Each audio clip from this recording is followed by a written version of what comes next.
ప్రజ్ఞ media. లైంగిక వాంఛలతో రగిలిపోతున్న తన భర్త ఆరాచకాలకు ఎందరో అమ్మాయిలు మోసపోతున్నారంటూ విశాఖలో ఆందోళన చేస్తుంది మాజీ మిస్ వైజాగ్ నక్షత్ర. తన భర్త త్రిపురనేని సాయి వెంకట తేజ మరో స్త్రీతో ఉండగా రెడ్ హ్యాండెడ్ గా పట్టుకుంది.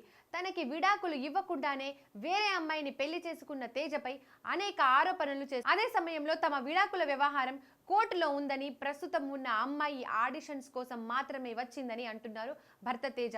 ఈ వ్యవహారం ప్రస్తుతం పోలీస్ విశాఖ దస్పల్లా హిల్స్ లోని ఒక అపార్ట్మెంట్ దగ్గరకు చేరుకున్న నక్షత్ర నేరుగా తన భర్త ఉంటున్న ఫ్లాట్ కు వెళ్ళింది. అక్కడ మరొక అమ్మాయితో తన భర్త ఉండడాన్ని గుర్తించింది. నేరుగా ఆ అమ్మాయిపై దాడికి దిగింది. పోలీసులకు సమాచారం అందడంతో పోలీసులు హుటాహుటిన అక్కడకు చేరుకున్నారు.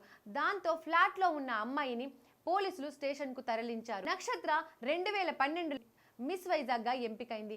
ఆ తర్వాత సినిమా ప్రయత్నాలు చేసింది. ఆ సమయంలో అదే సినీ రంగంలో ఉన్న త్రిపురనేని సాయి వెంకట తేజతో పరిచయం ఏర్పడింది. అది కాస్త వివాహానికి దారితీసింది.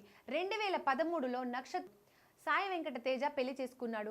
వీరికి 7 ఏళ్ల పాప కూడా ఉంది. అయితే పెళ్ళైన కొన్నాళ్ళు బాగానే ఉన్న తేజ ఆ తర్వాత తనలోని లైంగిక వాంఛలను బయటపెట్టాడు. తాను అందంగా ఉన్నానని, చాలా మంది అమ్మాయిలు తనతో శారీరక సంబంధాలకు, లైంగిక వాంఛలకు ఇష్టపడుతూ ఉన్నారని నేరుగా తనకే చెప్పారని చెప్తుంది భార్య నక్షత్ర. అలా 2020లో గొడవలు పెద్దవై కోర్టు దాకా వెళ్ళింది వీరి వ్యవహారం.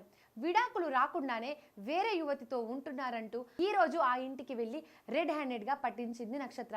దీంతో ఈ వ్యవహారం పెద్ద గొడవకు దారితీసింది. Please subscribe Pragna media. Please like, share, subscribe to Pragna Media. Pragna Media, please do like, share and subscribe. Please subscribe to Pragna Media. Please like, share and comment if you like the video. Pragna Media.